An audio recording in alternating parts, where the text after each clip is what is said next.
And welcome back, ladies and gentlemen. Here we are, Danny and Gino, with another round and episode of Unstoppable. I'm gonna throw some seasoning on it. Unstoppable and Unfiltered. Ooh. Te gusta eso, huh? You like that? I like that. So unstoppable, unfiltered. Unfiltered. I think it's dangerous to get you unfiltered. Is it? Yeah, because then you start throwing like big science words from your PhD, and then I start needing a dictionary. Oh, okay. When was the last time you actually opened it? Actually, let's take it one step further. Forget the dictionary. Let's talk about a thesaurus. When was the last time you utilized a thesaurus? That's what I thought. Yeah, okay. That's what I'm going with. So Alvarez, what are we diving into today, man? So, what do we want to explore? As I was driving in today, I was thinking, people always wonder, what's the pathway to leadership, right? And a question that you and I often get is, how did you get here? So I think let's just, we have a short one today. Let's talk about how your path, what was your path to leadership? And then let's just get started. All right. So I like that a lot. So I think, to be fair, right, just from an alignment perspective, let's kick off with a consensus on what leadership means. Okay. Right. So in my world, right, what I view leadership as is your ability to influence others to achieve a common objective. Okay. Right. So I like to harp influence, right? Because truly, at the end of the day, we're not dictators. That's right. We are not the type, right, that lead from the rear, right? We are from the front, right? And at the end of the day, it sets a tone, it sets a pace, Fair. Right? Which is very important. So are we good on that? Yeah. So may I just ask? Please, so that go means informal leadership, like, so you're living a life that people will follow, right? Yes. And you act a certain way. And then there's formal titled leadership where you're the boss at a job. Is that what you mean? 100%. Okay. All right, across the board. Okay. Right. So I think for me in my journey, my journey into leadership and truly understanding the art of influence of others, right? So it starts with hearts and minds. Right. So what do I mean by that? By hearts and minds? It's relationships, it's connectivity, it's communication. I go back to when I was 8 years old, right? When I was 8 years old, went through a grave amount of trauma, right? My aunt got shot in the face in front of me. I think you know this. We've talked about this several times, right? Bring that up, not to go down that rabbit hole, but just to plant the seed for everyone who's tuning in as to where my relationship started with myself, right? Because when you want to genuinely influence hearts and minds of others, you have to first influence your heart and your mind. So if you are in places that are not so good, that are dark, for example, that are not productive, they're not constructive, and they feed qualities and tendencies, right, that are not self-serving to get you to a place to where you can be the best version of yourself, that's a problem. So true leadership, in my mind, starts with self-leadership, right? Yep. And that influence that it takes to make hard choices. Like, you got to make really difficult choices to get to the next level. So that example of what happened to me as a child sparked my entire journey into martial arts, right? And then that led into the career that I got into, right, with executive protection and all that kind of stuff, which, many of us, we've talked about before, kind of. Yeah, but I don't want to glaze over it. So you had this horrible thing happen in front of you. Yes. Right? It was very traumatizing. You're, almost 90 and you still talk about it. So then Is it the beard? You then go and dive into martial arts. We have a thing that we say on stage a lot of times is you got to learn to lead yourself first. And so do you think that's like what that challenge was? So I will tell you, so I had to go through a year's worth of state mandated therapy with my guidance counselor, right? In elementary school. I didn't know that. Okay. Yes, right? So after going through that trauma, now I will tell you, it did nothing for me, right? And it's no discredit to the counselor, right? It's just, I wasn't ready to receive what she was putting down, right? But what did move the needle for me, all right, was judo, right? Which is the particular martial art my parents put me in. And it had nothing to do with the fighting aspect. It had everything to do with building up confidence, right? Getting over the fear and the anxiety that I had, right? That I developed as a child. But in that, right, I began to develop a new understanding of my capabilities, a new understanding of, wow, like when I am faced with adversity, right? Especially when you're doing it competitively, you are able to push through things you couldn't push through before, right? So it gets you comfortable with making hard choices, having the discipline, right? Because that's exactly what it takes. Nobody wants to get up at 5 a.m. for practice, right? Nobody wants to do 2-a-days. Nobody wants to follow a strict diet, all the things that come along, right, with being an athlete. But when you can foster that resilience, when you can foster, right, that ability to say, look, I don't want to do it, but I have to do it because ultimately that's going to push me to where I want to go and where I want to be. No different in leadership, right? The hearts and minds piece of it. Okay. So martial arts, do that for a very long time. Judo, boxing, Gracie Jiu-Jitsu, Filipino martial arts. Then I get involved with bouncing, right? Doing stuff on the security side of the house. Then I go to executive protection school. Then I go from there to living and working in Latin America, right? So I lived and worked in Colombia, South America, doing EP work, executive protection work, right? Whole new level of leadership, right? Because now I'm working and leading, right, men and women who are working with us as well, right? And then having to protect people, right? Come back to the States, do the PhD, entrepreneur, start companies. So leadership everywhere, right? Leadership failure everywhere, right? Because I had the pulse on what it means to make hard choices and what it means to lead myself, but I had not understood or began to master what it means to apply that to other people. Different people have different needs. Those needs will always start with recognizing their own deprivations, right? But fast forward to now, you take that culmination, right, of all those years put together, right? I am just now beginning to really have that understanding. Wait. But you forgot your PhD. Oh, that thing, yeah. No, but that's important, right? Because I think that, like, as you are talking about your journey to leadership, right, and the way that PhD, you dive into the neuroscience of self and others, right? Psychology. Yep. And then now you help train like American Special Forces, and 100%. You help go get their mindsets, right? That's right. These are like America's like elite tier athletes and warriors. And I got to tell you something. It just occurred to me. Yeah. So like when we first met, and a lot of people don't know the story. We first met because someone wanted us to do a gun podcast. You remember that? Clear as day, man. And that guy was great. I love that guy. Yeah, but I 100%. remember he was like, "Oh, it's this guy that works at a gun store." I was like, "I ain't meeting that guy. That guy's gonna be a tool." And then like when I first met you, you were intense. Yeah. Like I was dialed up pretty good. You man. were, and I think you had like you weren't that far away from having come back from Colombia and been like on mission doing those kind of things. And so it's incredible, just to be honest, watching your journey as you've grown up, not in age, but in mentality, in your leadership potential and your self-awareness. I mean, you lead your family. You've got little kids now too. 1000%, right? man. Yeah. So it actually, I don't think I've ever told you that. Like, I No, I remember appreciate going, that, man. You were wound up. Oh yeah. Bro, at your wedding. Yeah.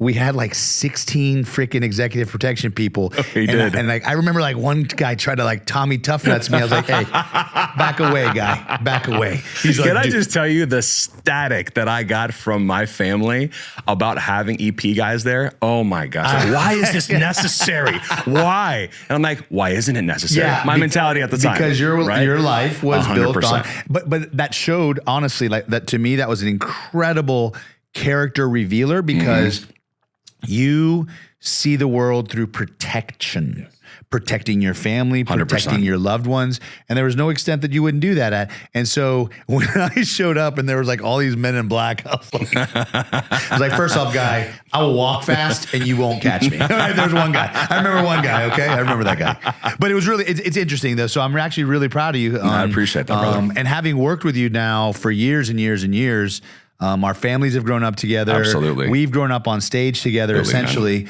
doing these kind of things and helping others. It's interesting to see how you've grown and how your leadership perspectives have changed. You're still intense, right? Which is good because I think that intensity is necessary, especially moments here when you're trying to get a breakthrough with people. 100%. Right? Like sometimes they just need that. No, man. So it's a really important point that you mentioned, right? Kind of going back to the PhD side. So just for everyone who's dialing in, right? So my PhD is in a discipline called neuroanthropology, right? So it's neuroscience mixed with biological and cultural anthropology. So what does that mean? Well, all that means is I take a look and study the brain's past behaviors, current behaviors, and project future behaviors, right? So to be able to understand how biology interplays with culture. Now, what is culture? What you do every single day and where you do it and how you do it. Sure. That is it, right? So there's a lot of malleability in the brain, right? It's very plastic. There's plasticity to it. So when we're talking about what it takes to achieve a level of optimal performance in leadership, being able to communicate, being able to connect at different levels with people, it is a skill set. Like I think it's a really important thing for people to understand. Like, you have to practice this stuff. You have to. Like there's no, like, I can't sit here and sell you a program or say, read this book and you're going to have it all figured out. Like, this is as much as it is a science, it is an art form, right? And it's a balance. It's a very delicate balance of all your identities, right? Like, you don't know what hat you have to wear. I mean, Dane, I can't imagine, especially up, with what you do in Tallahassee as an elected official, like, man, there are some days you have to put the attorney hat on. Then there's other days you have to put the soldier hat on. That's right. Then I'm sure there's days that you have to put the dad hat on. Right? Just depending on who you're talking to. Having the awareness to know which hat to put on and what combination of hats, that's a huge part of leadership. That's a huge part of influence, because again, you're talking to one human being to another, not a human machine. That's right. And that's where people drop the ball, right? So let's pause there for a second, because let's unpack your story, right? And your path to leadership, right? Yeah, so like totally from the different ground than up, yours. yeah, 1,000%, right? Totally So hit us with it. What do we got? So, since I was a kid, I could talk, and I was never afraid to talk to anyone. Yeah. And at some point, I realized that was different, right? So I was never the kid in high school that was in any one group. I was the kid that all the groups were like, yeah, I know that guy. He's a nice guy. You know what I mean? I remember being the broadcaster on TV in the mornings, and then I was the MC of the pep rallies. But I always thought maybe I didn't belong in places. And I remember lying to myself a lot that I was like a tough guy, or that I played lacrosse, and I used to be the utility guy. I talked all the junk to the other team, and then I just threw my body into it because I wasn't very good. So I'd hit people pretty hard. But I remember being at a football game, and I had this girl. She was like one of the in girls, and I went on a date. We're watching the game, and this guy gets cremated on our team. And I mean, like, I was like, I think he's going to the hospital. He pops up, takes off his helmet, grabs the other guys by the face and said, "Is that all you got?" And throws that monster back. And then I looked, and it was this kid in like my biology class who was a total geek nerd.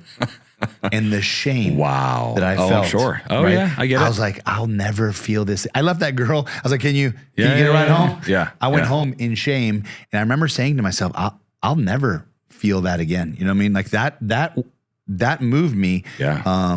So that's why when I watched the Battle of Mogadishu happen on TV, I said, okay, that's it. This is what I want to do. I had failed college by that point. You know what I mean? I was a total mess. I saw that, and I said, well, that's what I'm going to go do. I tried to go be a Navy SEAL. Yeah. I had no business right away. I was not physically fit to be that. I wasn't mentally fit to be that, which I think is more important. This story will reveal that. And so when I signed up, I said, I just want to serve my country. I want to be a truck driver, right? Didn't be a truck driver, couldn't do that. They said, you're going to be a combat engineer. I got into the University of Florida while I was waiting to go to basic training, and I passed by ROTC, and the recruiter's like, he interacted with me, and I said, well, I'm already signed up. He goes, well, do they pay your books? And I was like, You'll pay my books. And so that's how I got into ROTC. And they sent me to basic training. And every single challenge revealed how weak I was, right? And how afraid I was of letting people realize that I thought I wasn't good enough to even be there, right? So every time there was a challenge, they're like, hey, who wants to do the hard thing? I do it. Yeah. And then I would just see how much I could get scared, right? So I joined the infantry. And I remember being at the infantry basic course. The whole time I was like, what have I done? I have bit off more than I can chew. There was people that I was top of my class at Florida. Yeah. So it's not like I shouldn't have been there, but in my brain was soft, and it was like, what are you doing here, guy? And I remember quitting in the middle of the night. We were on this road march.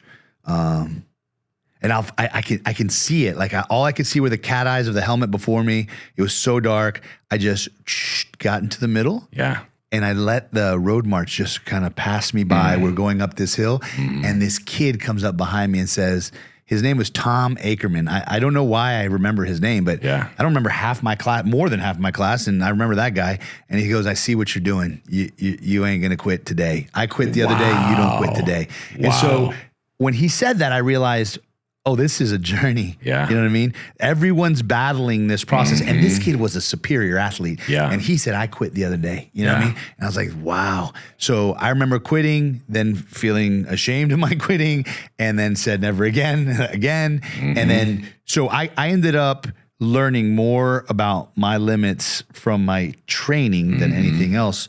ROTC is like a formal leadership class. That's what you almost get a minor in leadership, if I remember correctly. So it was one of those things where I had the formal training, but really I needed the crucible of life to add to that, right? Oh yeah. So I loved being an infantryman. I loved it. It was horrible. As my son talks about going in the Army now, I have such fond memories, but every guy that is an Army veteran is always like, this was great.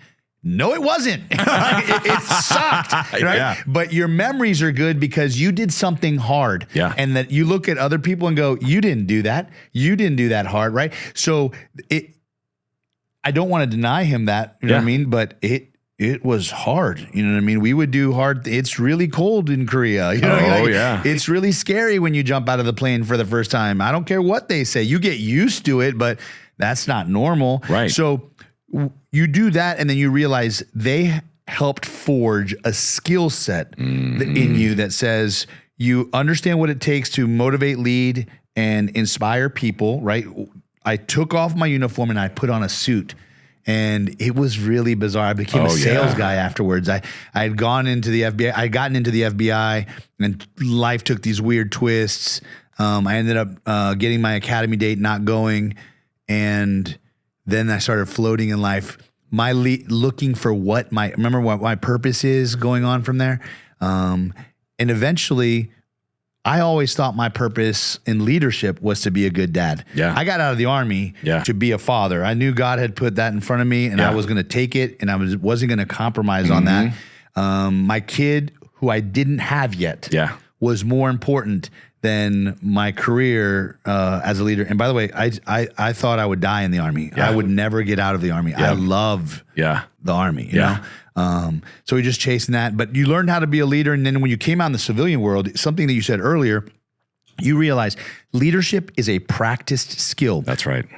Marriage is a practice skill. Absolutely, by the way. And these are the two subjects which are so important to our life, and there's no practice, right? Nobody trains. Like corporations pretend to train, and we want them to hear us so that we can go give them some of that training, you know? But in reality, when you are a sales guy, they're like, hey, you sold a lot last year. We're going to put you in charge of salespeople. Those are two different skills, right? And so when did I get to practice the skill needed to motivate other salespeople? 100%. Being a sales guy, selfish. I want the commission. Being the leader of salespeople, you want them to get the commission, and you are success in that way. Two totally different skills. That's right. So I wanted to get back to that because what you said is ultimately true. We don't practice enough of that. We don't develop those skills enough. And when we're talking to people, we say, read, work on yourself, you know, because you got to grab it where you can. You do. If it was me, I'd pay for courses. You know what I mean? If we really cared about it, hopefully corporations are good ones. Yeah. Did you know that the sheriff's office here, remember like I worked at the sheriff's office and we did a couple of leadership 100%. courses there? They weren't well received when I was giving them. The people that took the course loved it, yeah. The higher leadership at the time, which is no longer there anymore, thought it was threatening. Right? If anyone needs leadership training, oh, absolutely, it was them. Yes. I just saw that they started paying for people to come in and give their officer corps. Good for them. And I was so proud for of them. it, right? That's because amazing. It's amazing. That's what we want to see. Awesome. Yes. That's what we want to see. So, you know, so you said something that's really, really profound, right? And I think a lot of people don't realize this in the world of human behavior, right? Especially understanding leadership as a skill set. Again, leadership being your ability to influence, right? Others to achieve a common objective. But that influence part, the human mind, right? We will produce 12,000 to 60,000 thoughts a day, right? It's a lot of thinking, okay? 90% of those thoughts are the same exact thoughts that you had yesterday. Really? And 80% of those thoughts are negative, right? Now think about that for a second, right? So your brain, it's designed to do something very important, keep you alive, right? Like that's its job, keep you alive, which means it's always looking for threats.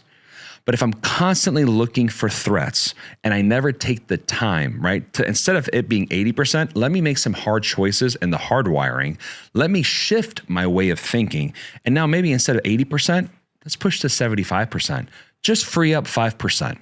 If you could free up 5%, right, of the same thoughts being negative over and over again, and you open up the door to the possibilities of what could be, the positive impact you can have on yourself and those who are around you, that's life-changing, right? Like literally, just 5% is the entire world, because what that means is that you are now making hard decisions and hard choices to do the thing that's not normal.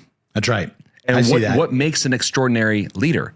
You're not normal, right? You have to be outside of the lines of normal in a good way, right? Be able to motivate in a way that is not what people are used to, right? It's the run of the mill. Check the box and keep it moving. No. I want to ignite your heart with passion. I want to ignite your soul with commitment. I want you to follow me. There's no greater privilege, right? But it is a skill set to go out and literally to be a fisher of men, because that's what we're talking about here, right? You have to be able to garner and create this collectivity, this consciousness where you can connect hearts and minds to now push forward through whatever life's adversities are. And to your point earlier, whether it's at home or in the office or on the battlefield, it doesn't matter. It's always a question of hearts and minds. And it's interesting too. Like, I think people that watch this, we would assume it was like, it's someone that's trying to improve themselves and go, oh, I can be the, oh man, that's not who we're talking about. Everyone. Yes. If you are a mechanic that's right. today, and you think that your life is limited by just because you, turn wrenches and okay.